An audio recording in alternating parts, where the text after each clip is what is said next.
गांव में रात गहराने लगी थी।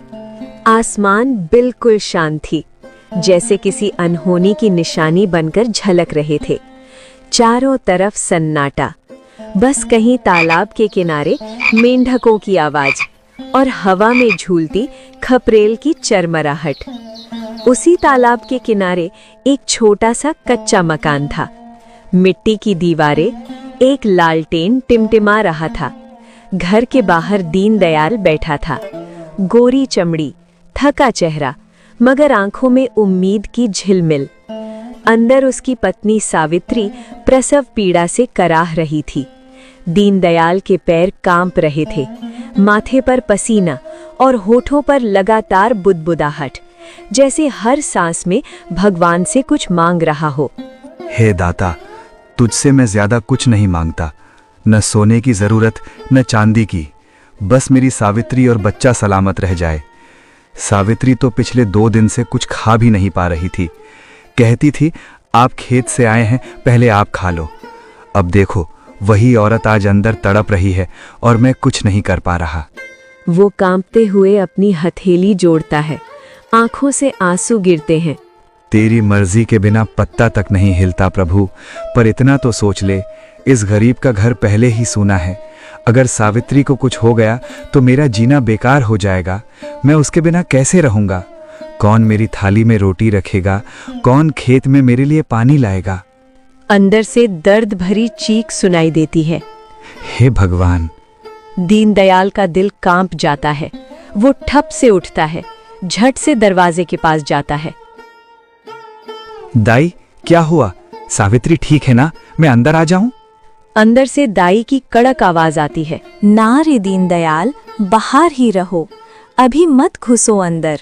अभी हालत बहुत नाजुक है, बच्चा आने ही वाला है। तू थोड़ा साहस रख। और हाँ, अगर हकीम जी गांव में हो तो किसी को भेज कर बुला ले। दीनदयाल ये सुनते ही हकीम को बुलाने के लिए खुद दौड़ पड़ा। उसकी सांसें तेज चलने लगती हैं और वो कुछ समय बाद दौड़ते हुए हकीम के घर पहुंच गया। हकीम जी कहाँ हैं? मुझे उनकी सख्त जरूरत है। मेरी पत्नी प्रसव पीड़ा से जूझ रही है। दाई बोली कि उसकी अवस्था बहुत नाजुक है। आप जल्दी से हकीम जी को बुला दीजिए। हकीम के यहाँ से जवाब मिलता है, ये क्या कह रहे हो दीनदयाल? ये तो अभी नहीं हो पाएगा। वे तो इलाज की दवाइयां लाने शहर गए हुए हैं, परसों ही आएंगे। ये तो बहुत बुरा हुआ। तुम अगर उनको पहले बता देते तो वे जाते ही नहीं। ये सुनकर दीनदयाल और भी चिंता में आ गया और सीधा घर की ओर दौड़ पड़ा।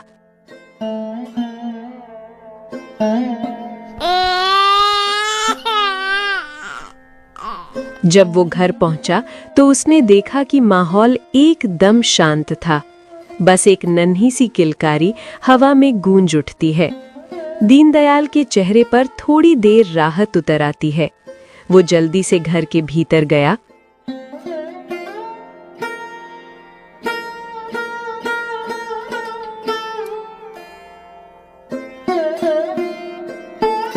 दाई, बच्चा हो गया है ना?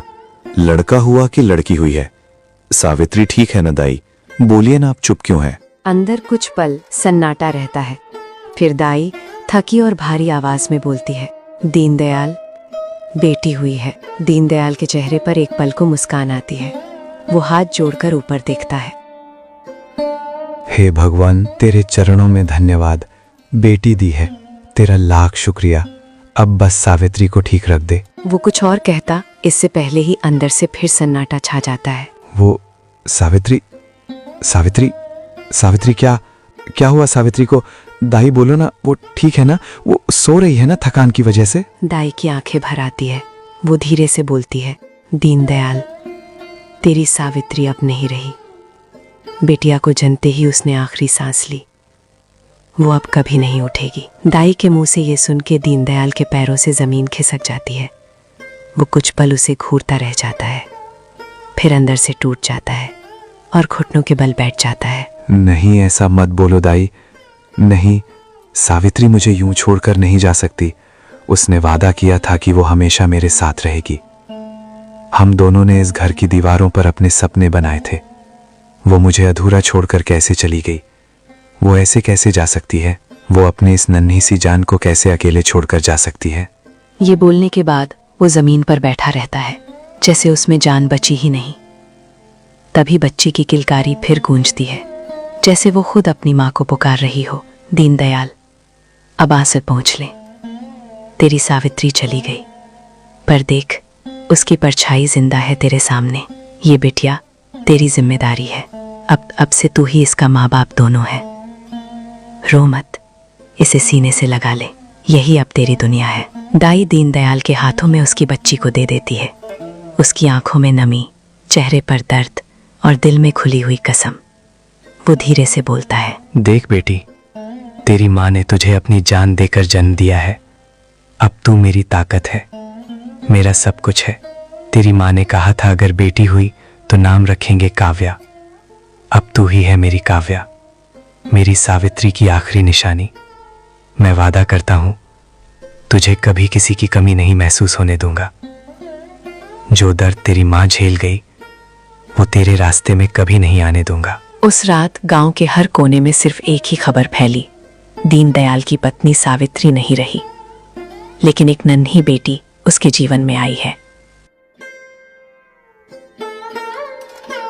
और उसी रात से शुरू हुई थी काव्या की वो कहानी, जिसमें आंसू उसका तकिया बनेंगे और किस्मत उसका इम्तिहान।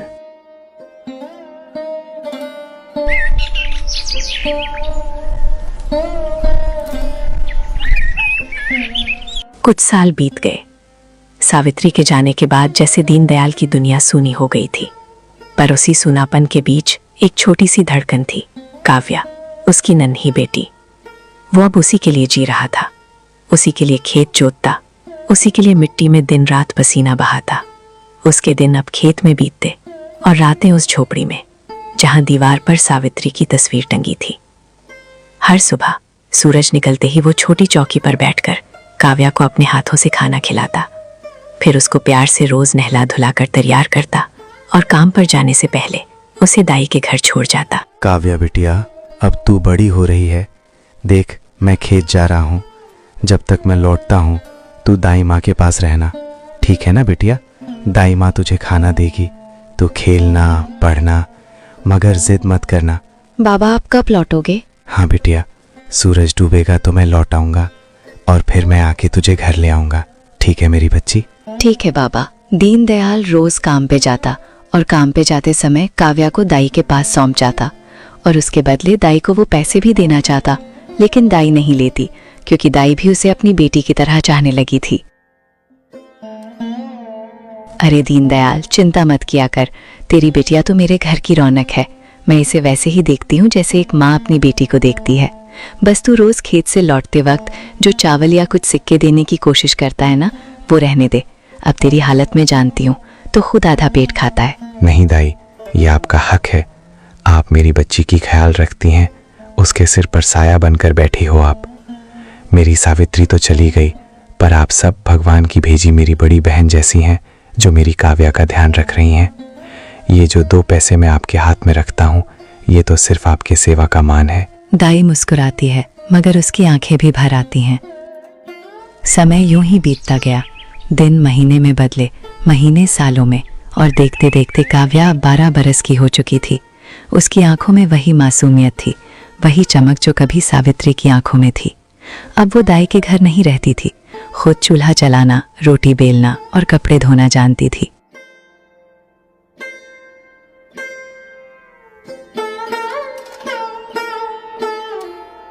दीनदयाल अब थोड़ा बूढ़ा हो चला था। खेत की मिट्टी अब उसके लिए भारी लगने लगी थी, मगर जब काव्या उसके लिए खेत में रोटी लेकर आती तो उसके चेहरे पर जान आ जाती। बाबा, अब आप थोड़ा आराम कर लो, आप थक जाते हो। मैं भी तो काम सीख रही हूँ, मुझे भी अब बहुत काम आता है। कल मैं भी खेत में आपके साथ आऊंगी। अरे बिटिया, अभी तेरे हाथों में हल नहीं, खिलौने अच्छे लगते हैं। तू बस अपने माँ जैसी सीधी साधी बन जा, मेरा कर्ज उतर जाएगा। खेत का काम मर्दों के लिए होता है, और तू तो मेरी नन्ही सी गुड़िया है। मैं हूं ना, जब तक सांस चलेगी तेरे लिए मिट्टी जोतता रहूंगा। पर बाबा, आप रोज खांसते क्यों हो? दाई कहती है आपको हकीम जी को दिखाना चाहिए। अरे बिटिया, ये खांसी कुछ नहीं। जब किसान बूढ़ा होने लगता है ना, तो उसकी सांसें भी खेत की मिट्टी जैसी हो जाती है, धूल से भरी हुई। तू चिंता मत कर, तेरे बाबा को कुछ नहीं होगा। ऐसे ही दोनों बाप बेटी अपनी ही छोटी सी दुनिया में बहुत खुश थे और एक दूसरे का सहारा बने रहते थे। मगर किस्मत ने कुछ और लिखा था। एक दिन जब दोपहर की धूप तमतमा रही थी, दीनदयाल खेत में कुदाल चला रहा था। अचानक उसको चक्कर सी आने लगा और वो थोड़ा बैठ गया। वो किसी को मदद के लिए बुला पाता कि तभी उसका रक्तचाप के वजह से खेत के जगह पे ही मृत्यु हो गया। और कुछ समय बाद कुछ किसानों को पता चला और धीरे धीरे गांव के अन्य कई लोगों को पता चला। दाई को जब पता चला, वो तुरंत काव्या को बता के अपने साथ खेत में ले जाती है।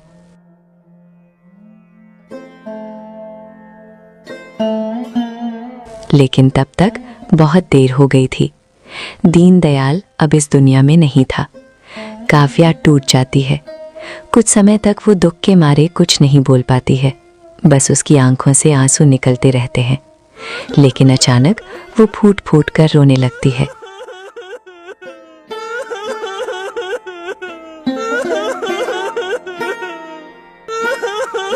बाबा, बाबा, उठो ना।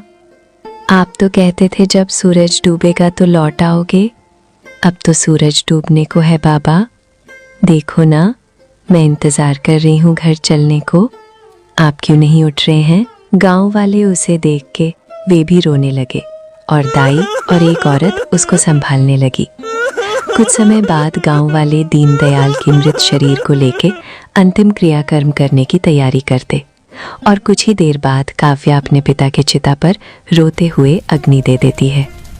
और काव्या के पास खड़े हुए होते हैं उसके मामा मामी, जो एक ही गांव में रहते थे। वो आज काव्या के पिता का देहांत पर आए थे, जो पहले कभी दीनदयाल या काव्या से मिलने तक नहीं आते थे।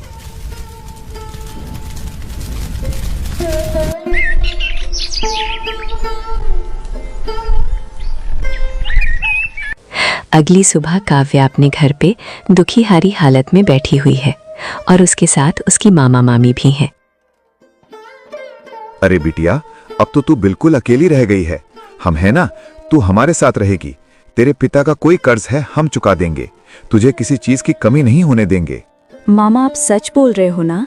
बाबा कहा करते थे कि अपने लोग ही सच्चा सहारा होते हैं। मामा की आंखों में चालाकी की चमक झलकती है। वो उसके पास बैठता है। हाँ बेटिया, अब तुम मेरी जिम्मेदारी है। बस तू चिंता मत कर, सब ठीक हो जाएगा। मैं तो कहता हूँ अब से तू हमारे साथ ही रहने चल। अरे, क्या बोल रहे हैं आप? काव्या बिटिया इस घर को कैसे छोड़कर जाएगी? इसे इसकी यादों के साथ घर और जमीन की देखरेख भी तो करना है। ये यहीं रहेगी, बाकी हम करेंगे ना इसकी मदद। इसे जो भी चाहिए हम दे दिया करेंगे और इसकी खबर लेने भी आया करेंगे। उसके मामा और मामी की बातों से साफ झलक रहा था कि दोनों काव्या से हमदर्दी कम, लालच की चाहत ज्यादा रख रहे थे, जो कि काव्या के पिता के रहते एक बार भी उसका हालचाल लेने उनके घर नहीं आए। लेकिन आज काव्या के पिता की देहांत के बाद वे लोग तुरंत इसका सहारा बनने आ गए थे। देख बिटिया, तेरे मामी भी ठीक बोल रहे हैं। अब तेरे बापू नहीं रहे, हम भी गरीब लोग हैं। तू हमारे घर में बैठे बैठे क्या करेगी? तुझे इस घर के देखरेख के साथ अपना पेट भी तो पालना होगा। मैं एक काम करूंगा, तुझे गांव के विक्रम सिंह ठाकुर जी के पास काम पर लगवा दूंगा। ये सुनकर काव्या को दुख होता है और काव्या के चेहरे पर आंसू बह निकले। काव्या को अपने मामा मामी से ज्यादा उम्मीद भी नहीं थी, इसलिए वो चुपचाप उनकी बात मान लेती है। ठीक है मामा, पिताजी भी मुझे अपने बल पर काम करके पेट पालना सिखा गए हैं, मैं कर लूंगी। बस पिताजी की सब क्रियाकर्म के रीति नियम खत्म हो जाने के बाद से मैं काम पर लग जाऊंगी। आप लोग मेरे लिए इतना चिंता मत करो। कुछ समय बाद उसके मामा मामी अपने घर चले गए और उसी समय गांव की दाई उसके घर आती है।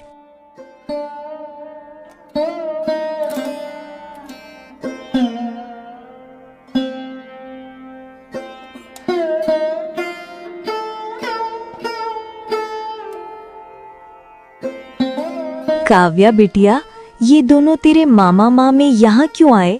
पहले तो एक बार भी तेरे और तेरे पिता की हालचाल पूछने नहीं आए थे, तो अब ये यहाँ क्या कर रहे हैं? दाई माँ, ये लोग बस अपने मामा मामी होने का झूठ मूठ का हमदर्दी दिखाने आए थे। मामा ने बोला कि वे मेरे लिए ठाकुर से उनके घर पर काम पर रखने के लिए बोलेंगे, लेकिन कहीं ना कहीं मामा की बात भी ठीक है। मुझे भी बाबा ने सिखाया था कि मैं हमेशा खुद के बल पर जीऊं, दूसरे के ऊपर बोझ ना बनूं। तू पागल हो गई है क्या काव्या? अभी तेरी उम्र नहीं है काम करके घर चलाने की। अरे तू अकेले इस घर में रह ही कैसे पाएगी? सब कुछ इतना आसान नहीं है मेरी बच्ची। तू कहीं भी कुछ भी काम करने नहीं जाएगी। जब तक मेरे शरीर में ताकत है, मैं देखभाल करूंगी तेरी। ये मेरी आखिरी बात है, बस इससे ज्यादा कुछ नहीं सुनूंगी मैं। ठीक है दाई माँ, लेकिन मैं अपने माँ बाबा के इस घर को छोड़ नहीं सकती। मेरा दिल नहीं मानेगा। घर छोड़ने को नहीं बोल रही हूँ मैं आऊंगी यहाँ रोज तेरे लिए। मेरा बेटा कमाता है, वो मेरा घर चलाएगा, और मेरे दाई के काम से जो पैसे बनेंगे उससे मैं तेरी देखभाल करूंगी। ये सुन के काव्या भावुक हो गई। उसकी आंखों से आंसू बहने लगे।